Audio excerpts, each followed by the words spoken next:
Hey guys, my name is James Niyomugabo. My background is Burundi. I was born in Tanzania. I grew up in Malawi and spent some few years in South Africa. And now I am in Canada as a permanent resident, AKA landed immigrant. It's not that permanent, is it, right?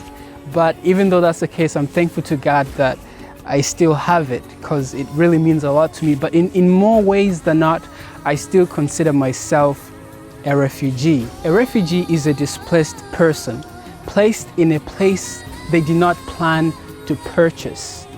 A refugee is a person who is forced to flee from their family by friends transformed into foes. A refugee is a person that has nothing of their own to do, but they are forced and they are victims of circumstances.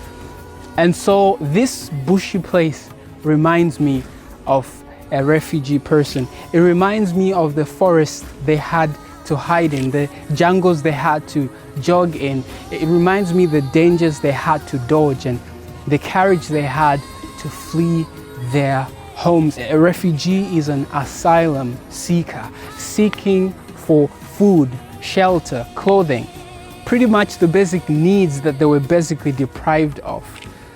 A refugee is a person who accepts notorious names given, discrimination thrown at them, and they still accept that and live with that all the days of their life. The trauma, the tough trauma, the post-traumatic stress that they carry with them. And so as I think about all these things, I'm reminded that Jesus Christ also was a refugee. He was forced to flee into Egypt because Herod wanted to kill him. And so in many ways than not, I like to think of God as an immigrant because he came to his own and his own did not receive him. And in Deuteronomy, God actually says that he loves strangers. And so here we are shown that God loves immigrants, God loves refugees, and it's about time we catch up because that's the only way we are going to heal together.